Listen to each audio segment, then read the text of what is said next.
Bonjour, je m'appelle Joël Tremblay. Je suis votre animateur pour cette série intitulée Conviction. Notre émission est une discussion des grands thèmes de la foi chrétienne à la lumière de la Bible, la parole de Dieu et du témoignage de Jésus. L'objectif de cette série, c'est d'apporter des réponses et de donner des outils pratiques aux jeunes adultes pour les aider à établir et à maintenir leurs convictions. En ces jours de confusion, Dieu a vraiment besoin de jeunes hommes et de jeunes femmes loyaux et intègres avec une conscience fidèle qui vont se tenir debout pour défendre la justice et la vérité, même si l'univers semble s'écrouler. Il est possible d'observer des phénomènes assez étranges dans nos églises. Par exemple, si un groupe ethnique devient plus nombreux qu'un autre, cela constitue une raison suffisante pour le groupe ethnique en minorité d'abandonner leur église et de se greffer à un autre avec des membres qui leur ressemblent. Certains groupes ethniques tolèrent difficilement le fait d'être minoritaires. Et saviez-vous même que certains jeunes chrétiens, même s'ils sont très ouverts aux différentes cultures, n'acceptent pas la présence d'une autre ethnie dans leur propre famille?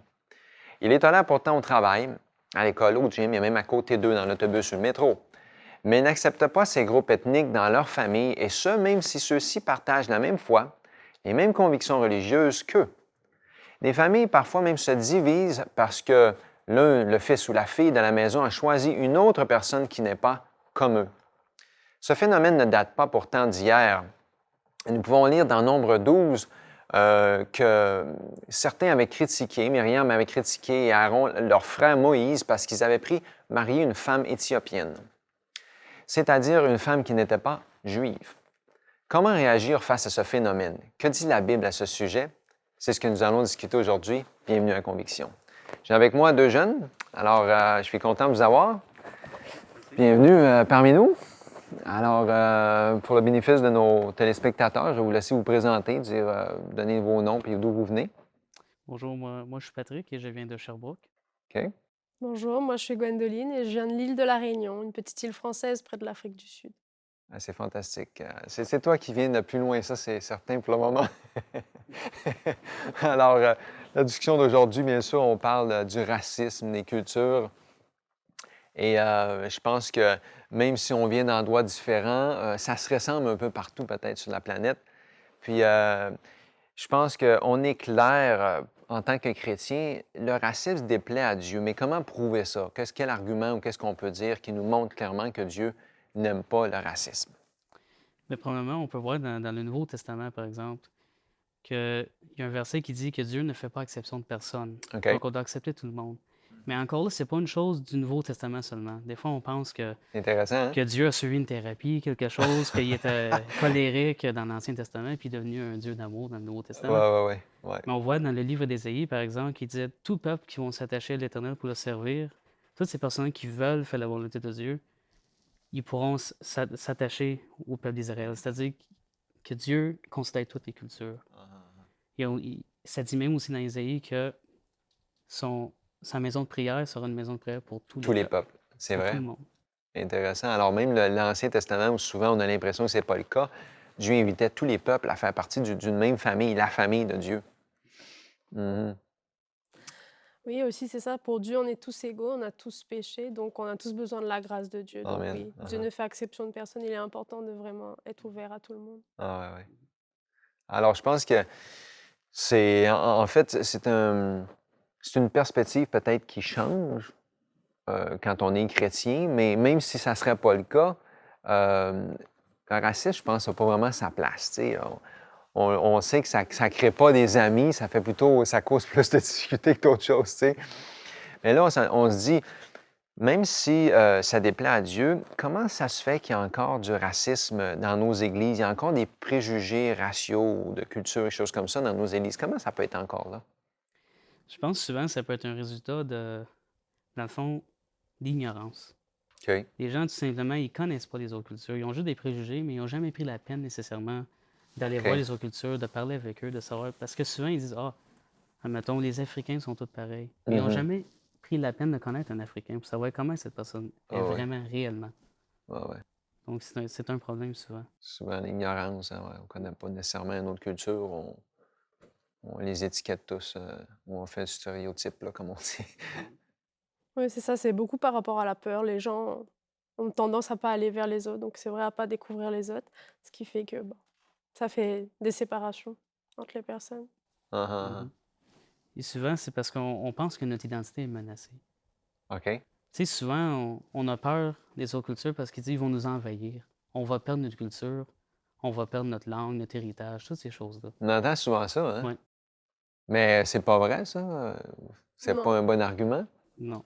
non. Au contraire, de se confronter à des gens différents, ça nous enrichit. Ah, ah, ah. C'est bizarre parce que dans le fond, qu'est-ce qu'on perd? Qu'est-ce qu'on perdrait à connaître d'autres cultures ou à s'intégrer à d'autres personnes? On perd rien à part si vraiment on est attaché à rien. Mais en fait, euh, si on pense que la grande famille de Dieu, ça inclut tout le monde, ça menace pas vraiment notre identité, mais c'est peut-être parce qu'on est plutôt ignorant, hein, Est-ce qu'il y a de la place à ce moment-là pour de l'intolérance dans la vie du chrétien? Oui, je crois qu'il y a de la place pour l'intolérance, mais ça dépend de qu'est-ce qu'on parle. OK, Si on parle de la culture, c'est pas une chose où qu'on peut avoir de l'intolérance. OK, On doit aimer tout le monde, c'est ce que la parole nous dit. OK, Mais c'est sûr, pour ce qui est du péché, pour des choses comme ça, on doit être intolérant. OK. Parce que on voit l'exemple de Jésus qui nous a montré qu'on doit aimer tout le monde, aimer le pécheur, mais haïr le péché. Mhm. C'est ça l'idée. C'était pas une question piège, mais quasiment, parce que oui, Ouais. parce que oui, on peut avoir une intolérance pour les choses que Dieu ne tolère pas, mais en fait, pour le reste, il ne devrait avoir aucune intolérance. Qu'est-ce que tu Oui, penses on de doit ça? donc vraiment apprécier les gens, peu importe d'où ils viennent, justement, peu importe leur culture ou leur pays d'origine. Mais c'est vrai qu'après, il y a des attitudes, des comportements là où on est contre. Et là, il Ah, ah, faut. ah, ah. Ouais. Qu'est-ce que, dans le fond, comment on devrait voir tout être humain en tant que chrétien? On doit voir les êtres humains comme étant tous égaux. OK? Puis on doit réaliser qu'on est tous pécheurs et qu'on a Tous. tous besoin C'est de ça. Jésus. Ça, tu disais tantôt, on a tous besoin de lui. Dans le fond, on est tous ses créatures. On est tous, Dieu nous appelle tous à être enfants de Dieu aussi. C'est tous des âmes à sauver. Ouais. Dans le fond, Tous c'est se rappeler que Jésus s'est tous, sacrifié pour chaque personne. chaque. Exactement. Je pense que ça peut donner une perspective un peu différente. Et je pense que c'est parce qu'on l'oublie, ça, souvent. Et là, on tombe dans des préjugés et des idées préconçues qui nous causent des problèmes. Il faut admettre que c'est normal qu'on se sent plus à l'aise avec des gens qui nous ressemblent, etc. Tu sais, des gens qui sont de la même couleur que nous. Fait que là, on pourrait se dire, ben, ouais, ça serait pas plus facile de juste rester entre nous, puis ça serait plus simple. Pourquoi? Mais moi, je crois qu'on ne peut pas nécessairement rester entre nous parce qu'on n'apprend pas à vivre avec d'autres personnes. OK, La parole nous parle de la sanctification, qu'on doit travailler sur notre caractère. OK. Si on est toujours avec des personnes qui nous ressemblent et on s'entend très bien, la parole le dit, si tu aimes ceux qui t'aiment ou si tu es gentil avec ceux qui sont gentils envers toi, les païens ils font pareil. Pareil, vraiment, OK. Fait qu'il faut apprendre à aimer tout le monde, malgré leur race, malgré même les préjugés qu'on pourrait avoir, parce que ça peut arriver qu'on en ait. Il faut être honnête avec soi-même puis réaliser qu'on peut avoir des préjugés. Mais on doit être assez mature pour réaliser qu'on doit aller au-delà de ces préjugés-là, d'approcher les gens, puis de réaliser en bout de ligne que c'est des êtres humains, pareils comme nous. Mhm. Alors, comme tu dis, il faut être assez mature pour se rendre compte que ça se peut qu'on ait des préjugés, ou peut-être qu'on s'en était même pas rendu compte qu'on avait, mais lorsqu'on s'en rend compte, il faut être assez mature pour dire, ben, Seigneur m'appelle à passer par-dessus ça. Moi, je pense vraiment que l'autre, il agit comme un miroir. Donc, c'est le reflet de nous-mêmes. Ça nous permet de travailler sur nous-mêmes, de voir ce qui n'est pas correct chez nous, Ah, ce ah. qui est correct, donc ce qu'on devrait changer. Donc, de se confronter aux autres, ça permet, oui, de travailler son caractère et de se préparer à vivre ensemble, parce que plus tard, on va vivre tous ensemble. Donc, c'est maintenant qu'il faut apprendre à s'enrichir des différences et aussi à développer des points communs, c'est-à-dire les points communs de Jésus-Christ, à avoir le caractère du Christ. Alors, en Amérique du Nord, on voit qu'il y a de la ségrégation au niveau de culture et de race, au niveau des églises. Quels sont les effets de cette ségrégation-là dans nos églises? Ça apporte de la séparation entre les gens et donc ça ralentit, moi, je dirais, le partage de la parole de Dieu et même, la croissance des personnes dans l'Église. Parce que le fait de se mélanger, comme on avait dit tout à l'heure, ça permet de s'enrichir, de changer ce qui va pas et ça nous prépare au ciel. Donc le fait d'être séparés dans l'Église, c'est la politique de Satan, diviser pour mieux régner. Hmm. Donc ça nous permet pas d'aller partager la parole parce qu'on n'est pas unis chez nous et c'est ce que Christ veut, une Église unie avec lui pour pouvoir les Mhm. partager. Mhm. Puis je crois que le problème, quand on regarde les cultures séparées, c'est qu'on reste avec une espèce de vue politique des choses. Mhm. Parce qu'on voit souvent que c'est toujours comme ça. Les gens qui sont de la même race, de la même culture, on dirait qu'ils cherchent toujours juste leur propre intérêt. C'est ça que ça Hmm. devient. On vote pour savoir qui va faire tel poste dans l'Église, mais pas un blanc parce qu'il y a plus de noirs, puis ça va causer un problème, ou vice-versa. Puis en bout de ligne, on dirait qu'on essaie toujours de se protéger. Mais OK. dans le fond, on devrait toujours regarder au-delà de ça, puis réaliser, on est ici pourquoi? C'est quoi notre priorité? Uh-huh. C'est de faire connaître Jésus aux autres. Et premièrement, comme c'est écrit dans la parole, dans le livre des Actes, je crois, ça dit que la raison pourquoi que l'Église agrandissait rapidement, c'est parce que les gens du dehors voyaient l'amour que les gens avaient les uns pour les autres. Mhm. Donc, si on n'est pas capable de s'entendre, nous, à l'Église, c'est pas un bon témoignage de dire aux autres, mais vous devez vous aimer, puis vous devez aimer Dieu, des choses comme ça. Si on n'est Mhm. pas capable de s'aimer nous-mêmes, on prêche en vain, là. Parce que Uh-huh. les actions doivent suivre les paroles. OK, vous avez nommé plusieurs choses. Tu as mentionné que ça nous sépare et c'est pas l'œuvre de Dieu. Toi, tu as nommé que ça nourrit notre égoïsme, dans le fond, qui est le contraire que ce que Dieu veut faire. Il veut éliminer l'égoïsme de nos vies. Là, on cherche notre propre intérêt, ce qui est, dans le fond, le contraire de la volonté de Dieu, encore une fois, parce que Dieu veut qu'on cherche son intérêt. Donc, le dernier point, c'est que c'est un témoignage pour les autres nations que les disciples ou les apôtres de l'Église apostolique avaient tout mis ensemble. Je pense que c'est tout un défi quand on pense que l'Église est amenée à mettre ensemble, à s'unifier pour accomplir ce travail-là. C'est intéressant parce que à ce moment-là, un des effets que ça a causé, c'est que ça ne serait pas le ralentissement de l'Évangile, comme tu as dit. Parce que si on n'est pas unis, on ne travaille pas dans la même direction, on n'est même pas un témoignage pour les autres, c'est fort de penser que cette ségrégation-là nous a peut-être causé beaucoup de troubles dans notre évangélisation. Dans le fond, qu'est-ce qui est arrivé quand l'Église s'était unie comme ça ensemble? Qu'est-ce que Dieu a fait pour eux?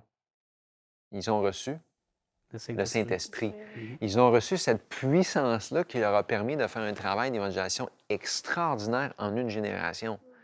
Je pense qu'on soupire tous après l'effusion du Saint-Esprit dans nos vies et dans nos églises pour être capable de faire ce travail-là. Et est-ce que c'est pas peut-être une des raisons qui retarde le Saint-Esprit, c'est peut-être cette ségrégation-là. Mhm.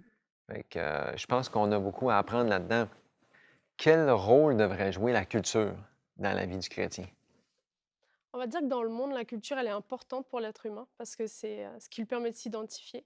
Mais quand on rencontre Jésus, je pense qu'on change de culture. Donc, on change toutes les choses. En fait, on change tout simplement de vision de vie.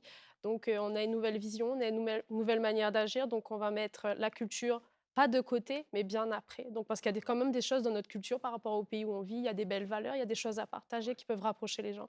Mais il y a beaucoup de choses aussi qui peuvent séparer les gens. Donc, on va plutôt prendre la culture du Christ et apprendre à les partager, avec ce que Dieu nous donne. OK. C'est un changement de culture quand on vient à Christ. Oui. Donc, j'aborde dans le même sens que Gwendoline, comme elle disait, que dans le fond, quand on devient chrétien, on réalise de toute façon que la plus grande partie de notre culture va à l'encontre des Écritures de toute façon. OK. Donc, on change totalement. On devient une Hmm. personne totalement différente. Et puis, ce qui est important aussi de la culture, ce qu'il faut comprendre, c'est que s'il y a des choses dans la culture qui vont à l'encontre de ce qui est écrit dans la parole de Dieu, on est appelé à délaisser ces choses-là. Ouais, ouais, ouais. Je peux donner l'exemple ici au Québec. C'est une Mhm. tradition dans certaines familles, à Pâques, de manger un jambon. Mais on sait que la parole nous dit qu'on ne doit pas manger le porc parce que c'est Uh-huh. pas bon pour la santé. Ah ouais, c'est ça. Donc, si on a compris ça, on doit délaisser ces choses-là. On peut manger quelque chose d'autre à C'est Pâques. ça. C'est pas un Chocolat de problème. Pâques? Non, c'est pas mieux. Chocolat de Pâques, Non, mais c'est pour dire qu'il y a toutes sortes de choses dans les cultures qui sont parfois mauvaises. Et à ce moment-là, on les délaisse. Ça devient même plus important. Gwendoline disait, on adopte la culture du Christ. Alors, notre culture devient seconde. Si est en accord avec Dieu, on peut continuer à respecter certaines traditions qui ne sont pas à l'encontre. Euh, mais par contre, est-ce que des fois, c'est pas un problème? Est-ce que la tradition n'est pas un problème? la tradition peut être un problème parce que Jésus avait accusé les pharisiens qui disaient que votre tradition prime C'est sur ça. les règlements de la loi de Dieu, ces choses-là. Exactement. Alors, Jésus en avait même parlé. C'était un problème il y a longtemps, c'est encore un problème aujourd'hui. Parfois, nos traditions nous séparent ou mettent des entraves dans notre relation avec Dieu. Et souvent dans l'Église d'ailleurs, il y a souvent l'homme met la tradition en avant plus que les Écritures. Même Ouais, dans des choses religieuses, il y a plein de traditions qui ne sont pas forcément en accord avec ce que Dieu ce dit que Dieu et dit. qui aident pas à aimer son prochain et à accepter tout le monde aussi. Oui, oui, oui. Alors, je veux prendre un instant pour remercier nos téléspectateurs qui regardent cette émission. Bien sûr, je veux vous inviter à nous faire part de vos commentaires, de vos questions ou de vos histoires. Par exemple, si vous avez fait face à du racisme ou à de l'intolérance culturelle, peu importe, nous aimerions pouvoir avoir vos commentaires et même prier pour vous. Alors, encore une fois, voici nos coordonnées si vous voulez communiquer avec nous. Merci.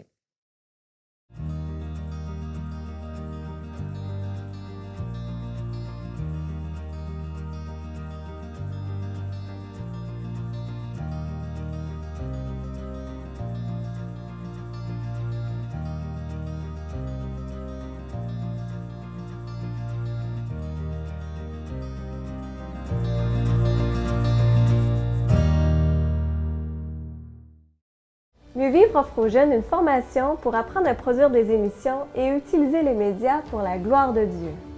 Ce programme est un apprentissage pratique qui permet aux jeunes de découvrir les ministères multimédia et l'utilisation que l'on peut en faire pour répandre la bonne nouvelle. Êtes-vous passionné par les médias et par la mission? Si tel est votre cas, je vous invite à nous contacter à Mieux Vivre pour en savoir plus sur notre programme de missionnaires multimédia.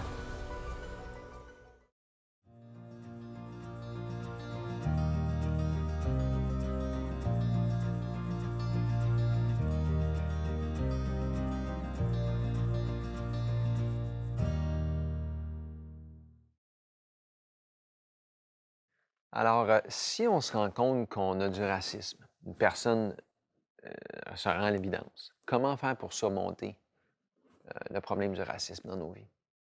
Mais probablement, tout à l'heure, j'ai parlé d'ignorance. On a parlé d'ignorance. Je pense que la première chose à faire, c'est de cesser d'être ignorant. C'est-à-dire de chercher à arrêter de l'être. Ouais. C'est-à-dire, si on ne connaît pas une culture, si on ne connaît pas personne d'une certaine culture, c'est d'approcher cette personne-là, Mhm. avoir des discussions avec cette personne-là, apprendre à la connaître, puis réaliser dans le fond que peut-être tes préjugés, peut-être c'est pas vrai, peut-être il y avait des généralisations qui n'étaient Ouais, pas ouais, vraiment vraies, des choses comme ça.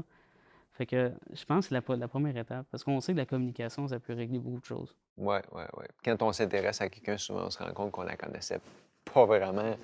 Ah ouais, ouais, OK. Bon point. Moi, je pense aussi qu'il est important de prendre conscience déjà, donc qu'on a des préjugés et OK. qu'on pense mal de l'autre et qu'on se sent mal à l'aise avec l'autre et puis d'aller vers Dieu, de prier déjà, Première demander étape. à Dieu de nous aider, d'ouvrir notre esprit, puis de mettre de l'amour dans notre cœur et de nous donner justement cette volonté d'aller vers l'autre pour découvrir l'autre Ouais, et de ouais. voir qu'en fait, il y a pas tant de barrières que ça, que c'est le mal qui travaille à nous faire croire qu'il y a des barrières, mais il n'y en a pas tant que ça. Donc vraiment, la première chose, c'est d'aller vers Dieu et de reconnaître qu'on pense mal et Ouais. qu'on se sent mal à l'aise. Et puis aussi quelque chose d'important, c'est quand on devient chrétien, c'est de réaliser la vision de Dieu par rapport aux autres. Dieu, il veut Mhm. qu'on aime notre prochain.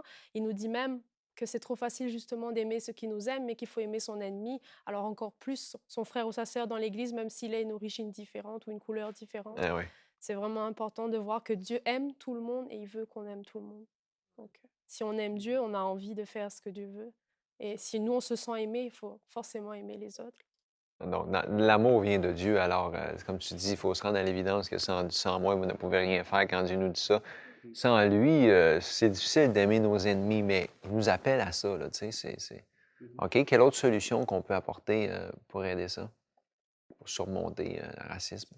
Mais moi, premièrement, je dirais qu'il y a une autre chose peut-être auquel on n'a pas pensé, mais il faut faire attention aux médias. C'est une Hmm, chose auquel on ne réfléchit pas toujours parce que les médias nous disent des choses par rapport aux OK, cultures. On sait que présentement, on parle beaucoup des musulmans, ouais. puis les gens, on dirait qu'ils commencent à avoir une dent contre eux, mais ils ne Mhm. savent pas pourquoi. Non. Ils ont juste, les médias disent qu'ils sont méchants, fait qu'il faut faire attention à ces gens-là, ils sont dangereux. Mais on ne les connaît pas réellement. Uh-huh. Puis il faut comprendre que les musulmans, comme dans toute culture ou toute religion, il y a toujours des extrémistes. Ben oui, Puis ben oui. c'est jamais le 100%, là. Ben non. C'est juste une faible minorité. Mhm, Donc, mhm. on doit comprendre qu'il y a des musulmans qui sont très gentils, qui sont des êtres humains, qui ne sont pas des barbares. Mhm. Il faut comprendre que toutes les cultures, on est tous pareils. Ah, Les êtres humains, il y a des mauvaises personnes dans toutes les cultures, puis il y a des bonnes personnes dans toutes les cultures. OK, alors je pense que c'est clair qu'il faut vraiment faire attention aux médias ou ce qu'on entend et ne pas croire des mensonges qui nous mènent dans la mauvaise direction. Donc, quelle autre chose qu'on peut faire pour améliorer ou faire tomber ou aider si on a du racisme dans l'Église ou dans la culture? Je pense déjà que ce qui aurait été important, c'est d'en parler parce que souvent, c'est un sujet tabou. On est mal à l'aise avec le racisme comme avec d'autres sujets dans la société, Ouais, donc on a du mal. Donc ça serait bien d'en parler, de faire des prédications ou de faire des ateliers autour de ça qui permettraient aux gens en fait de partager, de dire quelles sont leurs peurs justement pour que les autres puissent aussi y répondre et que les barrières puissent tomber. ouais, Je pense OK. aussi qu'il serait important de préparer, d'organiser des activités en fait autour des différentes cultures, permettre aux gens de partager au niveau des traditions qu'ils ont, donc qui restent correctes bien sûr, mais il y a Ouais, plein de ouais. choses qu'on peut partager aussi dans l'Église qui serait important, par exemple au niveau de la louange, c'est de permettre à chaque personne selon leur pays de chanter dans leur langue, donc de faire un chant dans leur langue. Il y a aussi Uh-huh, au niveau des repas, quand on partage ensemble le sabbat, on pourrait permettre donc à chaque personne d'emmener des plats de leur pays pour faire goûter. uh-huh, uh-huh. Ça permettrait en tout cas de rapprocher les gens et de leur montrer qu'au contraire, ça permet de s'enrichir, d'avoir différentes cultures et qu'il n'y a pas de barrière et que ça peut vraiment apporter à l'Église en tout cas. Là, j'aimerais ça vous poser une question, des questions peut-être plus personnelles. Avez-vous déjà vécu du racisme ou de l'intolérance? Alors moi, comme je viens d'une île, c'est sûr que quand je suis arrivée au Québec, j'ai vécu plein de choses au niveau de ça. Ça a OK, été difficile surtout au niveau scolaire, donc dans la classe avec les élèves, ils avaient du mal à accepter les gens qui viennent d'ailleurs, ils voulaient pas travailler avec nous pour tout ce qui est des travaux de groupe. ah ouais, Il y avait aussi des préjugés par rapport aux professeurs qui avaient tendance à dire que les gens des îles, comme les îles, c'est vrai que souvent, il y a beaucoup de pauvreté, qu'on est des gens peu éduqués. Donc, on OK. n'était pas bon scolairement et jugés d'abord. Donc, souvent, ils faisaient plein de commentaires au niveau de la classe. Donc, on était déjà visés. Mhm. On était déjà une minorité, mais en plus, on était visés par les commentaires. Donc, c'était pas facile. Je sais qu'au niveau de l'emploi aussi, quand en ce moment je cherche un travail, souvent on va me dire que par rapport au vocabulaire que j'utilise en français, par rapport à l'accent que j'ai, que je vais pas être compris. Donc, on va me discriminer et dire non, on peut pas vous choisir même si vos compétences sont à la hauteur, parce que bah, vous venez d'ailleurs, tout simplement. Ah ouais. Moi, je trouve ton accent il est très beau, inquiète-toi pas. Pour moi, c'est peut-être pas des aussi grandes choses que Gwendoline, parce que tu sais, je suis québécois après tout, puis j'ai grandi ici. Mais par exemple, j'ai été à l'école en anglais. OK. Fait que ça m'arrivait de parler en anglais dans la vie de tous les jours. Puis il y a d'autres personnes, des Québécois qui parlaient français, qui me voyaient, puis ils me traitaient de tête carrée. Sans le savoir, ils pensaient que j'étais un anglophone, mais dans le fond, je suis francophone qui parle anglais. Tu sais, je parle les deux langues. Et ça m'est déjà arrivé aussi quand j'étais à l'école, qu'il y en a qui disaient ah, t'es-tu Mexicain, toi, tu ressembles à un Mexicain. Ça, je reviens à l'ignorance, comme tout à l'heure, que je Ouais, disais, ouais. parce que tu sais, mettons, des cheveux foncés, des choses comme ça. Ouais, Ah, ouais. il doit venir d'ailleurs. Mais tu sais, des fois, on a des préjugés comme ça, mais je veux dire, dans toutes les cultures, il y a des gens qui ont des différentes couleurs de cheveux, là. Ben ouais, Tu ben sais, il ouais. faut pas toujours dire, ah, lui, parce qu'il a les cheveux foncés, il doit être arabe, là. Tu sais, celui, il doit venir du Moyen-Orient, certain, là. Parce qu'il porte la barbe, mettons, tu Bizarre sais. quand même, hein. Comment est-ce que. On dirait que ça nous fait peur, ces différences-là. J'ai vécu un peu la même chose. J'ai été élevé dans un petit village en Mauricie.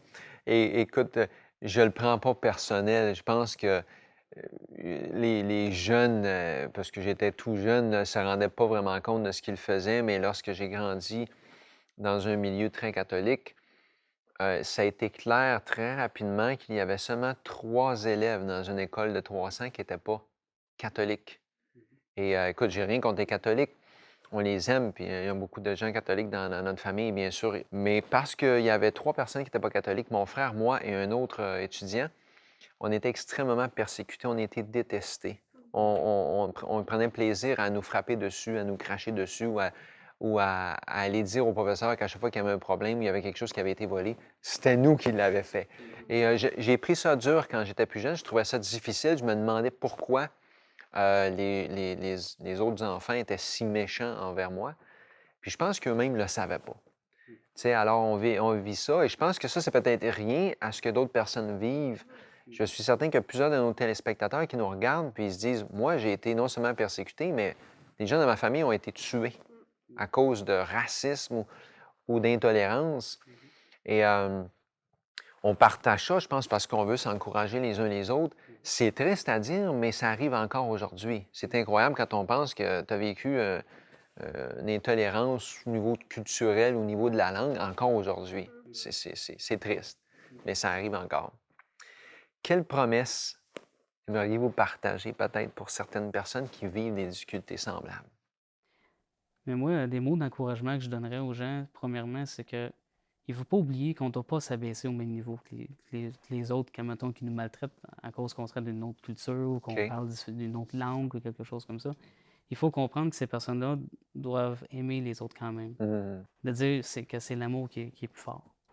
Parce que si on s'abaisse au même niveau, on règle à rien. Mais non.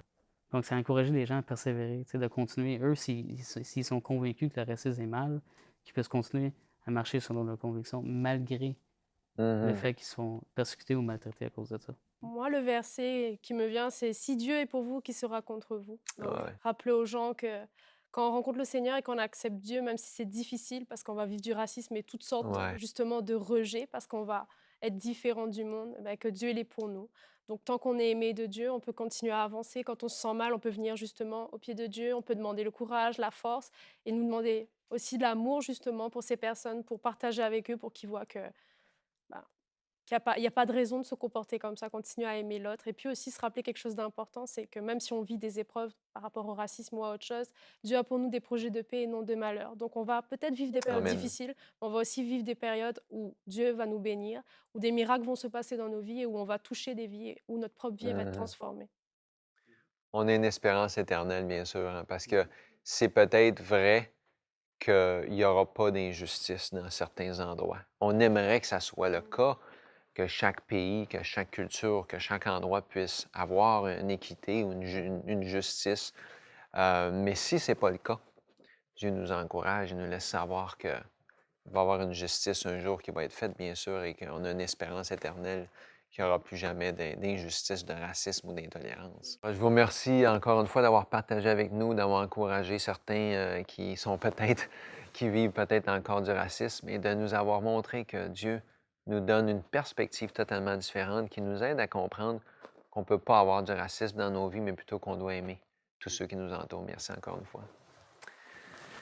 Alors, dans Éphésiens 5, nous est écrit « Devenez donc les imitateurs de Dieu comme des enfants bien-aimés et marchez dans la charité à l'exemple de Christ qui nous a aimés et qui s'est livré lui-même à Dieu pour nous comme une offrande et un sacrifice de bonne odeur. Agissons comme Dieu, soyons inclusifs dans notre approche envers les autres en étant aimables avec tout le monde et en étant accueillants avec tout le monde. Bien sûr, en agissant ainsi, c'est alors que nous devenons parfaits. C'est ainsi que je termine l'émission d'aujourd'hui. Merci d'avoir été des nôtres. À la prochaine.